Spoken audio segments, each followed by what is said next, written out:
tonight. So glad that we could be celebrating Black History Month together and in Hamilton. Right, you guys look like Hammertown, Steel City. So I'm excited to be here. I'm excited my mom is here, my niece is here. This is their first Black History Month event in 2 years too. So shout out to them.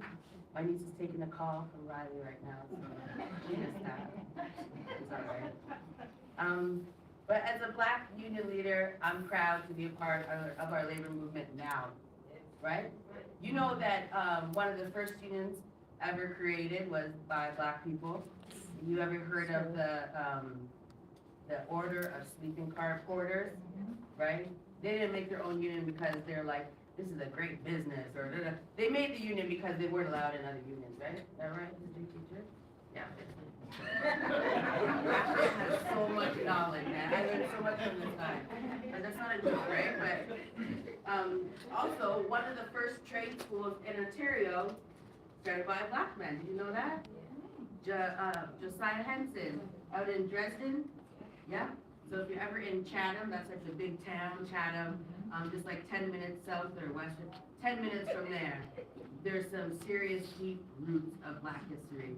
And they got a great school you can go in where Mary Shad, you know Mary Shad? Many of the abolitionists, the freed and runaway enslaved people who came to Canada, that was like their base. So I thought that was totally cool. When I went there, I was like, I could feel something now. We've got a lot of history in Ontario. I got a lot of history. I don't want to tell you all of it. I'm still trying to keep your respect, but I want to share a little bit about me as a person, right? One of the things I learned in the union is like people don't care what you know, they want to know why you care. And so I want to share with you why I care. So I was raised predominantly by white people, right? My mom was true. And my grandpa was really involved in his union. And he used to bring me and my sisters to like protests, Labor Day, you know, we'd go on a wagon, we're in the Labor Day parade. One year they took us to Ottawa, and me and my mom got separated from them. It was horrible. But honestly, the way I see our union now is not the way I saw my grandpa's union all those years ago. My grandpa's union really was really they were strong, but there were a lot of white men. Right? I'm not even gonna mix my words. My friend Dylan taught me the same. The labor movement for a very long time has been pale, male, and stale. Okay, you get it? Right? And so, it's great. I learned a lot from Dylan. I learned a lot from people who don't look like me. But the shift to have that representation where I can come to my union, I can have a union rep like Terry Downey, who you'll hear from tonight, who's powerful and has so much experience, right? I can be led by Black women of color, right? To me, that's an honor, right? To me, it's like really amazing and powerful because I think representation really matters. So I became a nurse, right, RPN, and I'm thinking like, nobody can touch me, right? I'm a nurse. And I'm working in a retirement center in Scarborough. And yeah, every now and then I would get in trouble. And one time, they said there's a union meeting. I was like, good for the union meeting, right? Like I got people to medicate. And I seen this person walk in and I was like, who the heck is that? Like his shoes are really nice, very well put together. And they're like, that's the union. And it was a Black man named Ricardo McKenzie. Anybody know Ricardo? Yeah. Right? He's our long-term care director.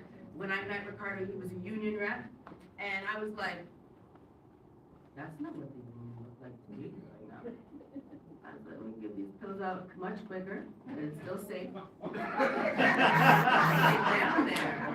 And I remember sitting across, he didn't know what I was, I remember just sitting like, this makes sense, this retirement security stuff makes sense. I've never thought about my retirement before, because I'm like 22. And he's talking about all this stuff, and I was like, I've learned a lot in this half an hour, right? So I kept going back, because I got a little bit hungry. But I don't know if Ricardo was actually covering for Stacey Ann, which really was my rep, right? But I don't know if I would have been like, you know, if I would have ran down there if I saw Stacey Ann, right?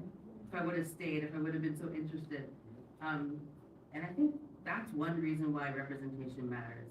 Because when we see someone who looks like us, who we can relate to, who we know we have shared experience doing something, I go, okay, well, if he can do it, I can do it. Like, I became a nurse because my mom was a nurse. I'm like, if she can do that, I can do that, right? She's doing it much longer, much better than me. But she's still doing it. But I'm grateful for the change. And some of the change that we've had in our union at Seiu Healthcare has been because of other leaders, right?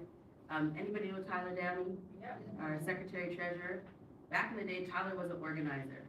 And so he helped people join our union, help form a union in our workplace. And I was able to learn so much from him about organizing and building our power, and not just bringing people into our union, but helping people feel strong and find a place in the union to serve other people, right? To serve our communities. So have you ever been, if you've been mentored, supported, corrected by Tyler Downey, can we just get some claps? He's not here, he's just standing right now. All right, so people who aren't clapping, like, you gotta meet Tyler, you gotta get on his radar because he's somebody you wanna learn from. So,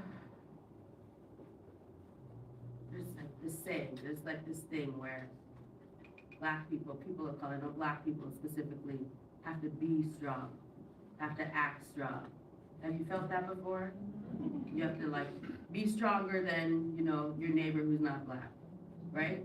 And I felt that. I feel that being a union leader.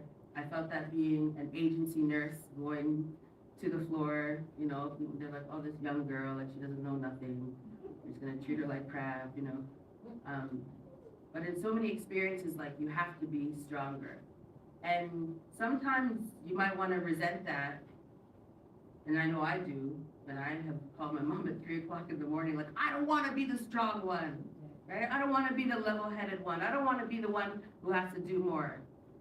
But sometimes that's how it is.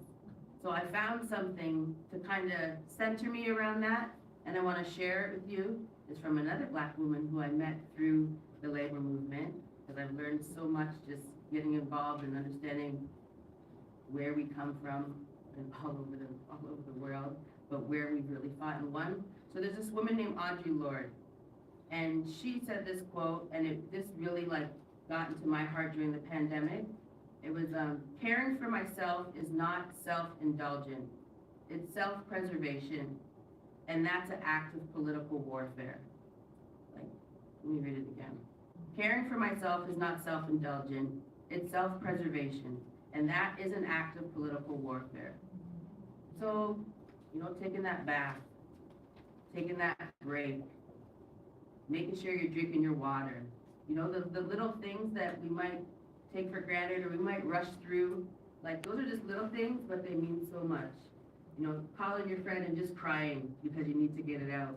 Like, these are things that we can do self-care. I'm not talking about going to get a pedicure. Like, you know those things, what else do we do? Like, it's self-care. Like, I'm gonna buy this new phone because it's gonna make me feel good. It's self-care. Like, no, like really digging deep and taking care of our bodies and our minds. And in the past few months, being in this role of executive vice president, I've really had to switch up some things.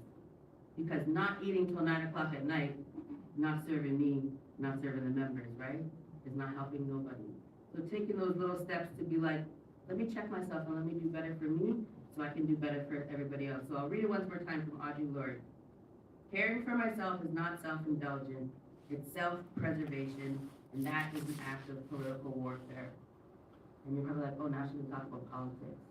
I am. Because our lives are so political, right? How many of you heard about Bill 124? Okay, so we all know during right before the pandemic, Doug Ford, insert booze here, Doug Ford,